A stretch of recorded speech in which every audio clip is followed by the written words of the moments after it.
El hostigamiento, seguimiento y acoso contra organizaciones y personas defensoras de derechos humanos es constante. Los índices de riesgo se mantienen. En 2023, la oficina verificó 105 casos de homicidios de personas defensoras. Además, entre el 1 de enero y el 30 de junio de 2024, recibió 98 alegaciones de homicidios de personas defensoras. A esta hora nos atiende Juliet de Rivero, representante en Colombia del Alto Comisionado de la ONU para los Derechos Humanos. Representante, buenas noches. Bueno, buenas noches, María Fernanda, muchas gracias a ustedes. Representante, ¿cómo está Colombia en materia de derechos humanos? Pues Colombia tiene varios desafíos importantes en materia de derechos humanos, pero quisiera decir también que creo que Colombia tiene la capacidad de enfrentar esos desafíos. Los desafíos están en los territorios. Es la falta de acceso a derechos económicos, sociales, a la salud, a la educación, pero también son las violencias que sufren las comunidades que están afectadas por el conflicto armado y por la presencia de actores armados no estatales que no respetan la vida, que no respetan la integridad ni de los niños ni de las mujeres.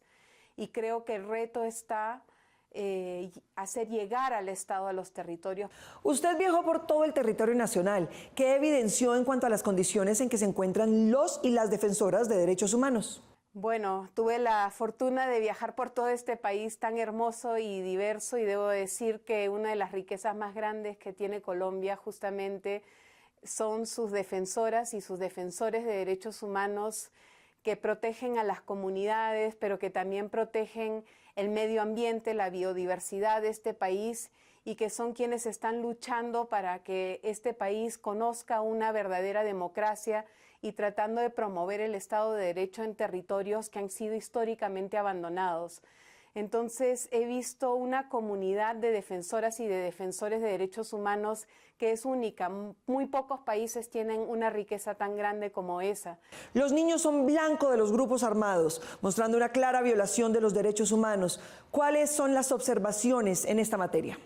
Así es, María Fernanda. Yo creo que la preocupación más grande que nos expresan las comunidades cuando estamos en los territorios es la afectación del conflicto armado sobre la niñez colombiana en estos territorios. En algunos lugares hay tanta desesperanza que niños se están suicidando por esta razón. ¿Por qué? Porque son permanentemente amenazados de ser reclutados por estas agrupaciones no estatales, por estos grupos criminales en los territorios. Doctora Juliet, la situación de las mujeres defensoras también es riesgosa en altos niveles. ¿Cuál es el panorama?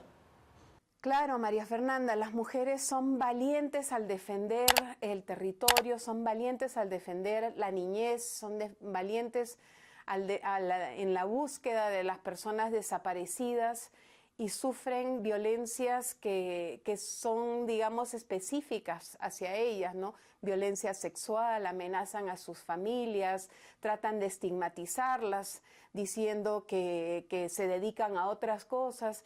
En fin, es una carga muy grande para las mujeres defensoras defender los derechos humanos y necesitan todo nuestro apoyo y reconocimiento.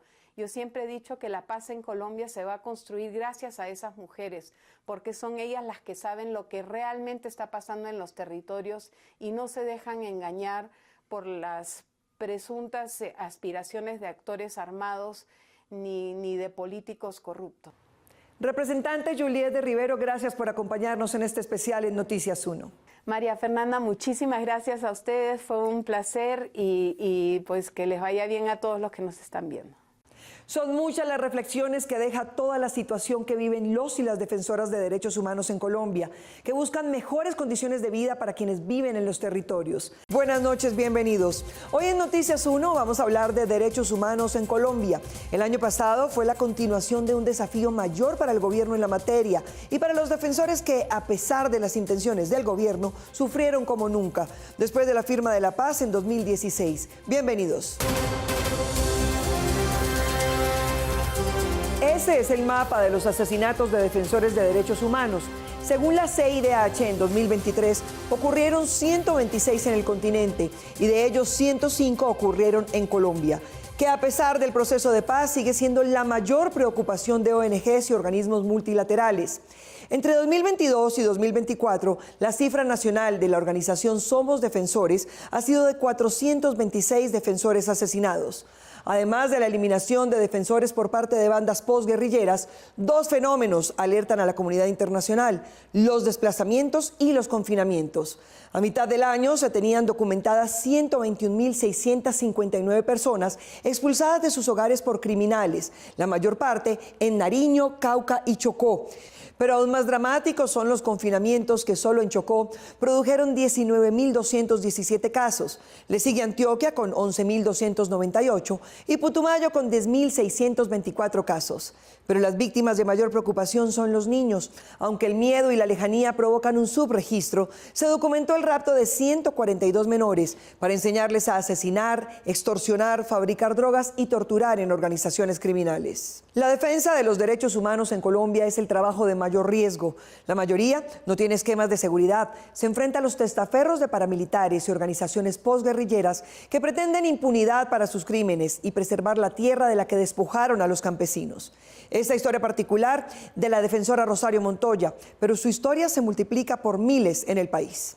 Ser defensor de derechos humanos en este país implica mucho riesgo, ¿no? Rosario Montoya lleva 30 años de su vida dedicados a la defensa de víctimas desplazadas y reclamantes de tierras despojadas, los que se creen dueños de tierras, los que no quieren que se sepa la verdad de las ejecuciones extrajudiciales y los que aún controlan el crimen en las zonas donde operaban los paramilitares han intentado intimidarla, silenciarla. Desde entonces ahí vinieron las amenazas y todas van pues referenciadas al tema de tierra, ¿no?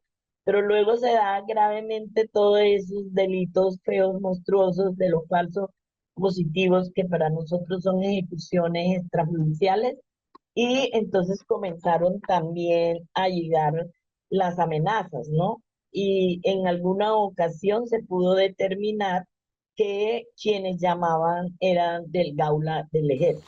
En 1986 fue víctima de desplazamiento por las autodefensas en Córdoba del clan de los hermanos Castaño, en Chimá, donde nació y se crió. Dejó su tierra, pero no su mar Caribe, y aún hoy, 38 años después, la persiguen los despojadores que mantienen su poder intacto. El seguimiento, la estigmatización, y nunca han parado, ¿no? Este año tuvimos un perfilamiento que no respetan siquiera, porque estaba en compañía de defensores públicos, de la Defensoría del Pueblo, otros compañeros defensores, alguien muy cercano a la gobernación que trabajaba el tema de derechos humanos, encargado de esto, y un carro llegó, nos perfiló. Rosario afirma que los grupos armados tienen intereses sobre su territorio y que el fantasma del paramilitarismo está vivo. La situación en este momento, por lo menos en la región Caribe, es muy, muy, muy compleja, ¿no? Hemos acompañado los casos que tienen que ver con las mujeres violentadas en la Sierra Nevada, en donde hay una retoma completamente de la Sierra Nevada, que hay unas relaciones políticas allí, y el señor Hernán Giraldo en este momento es gestor de paz. Entonces uno dice, bueno, qué complejidad tan bárbara.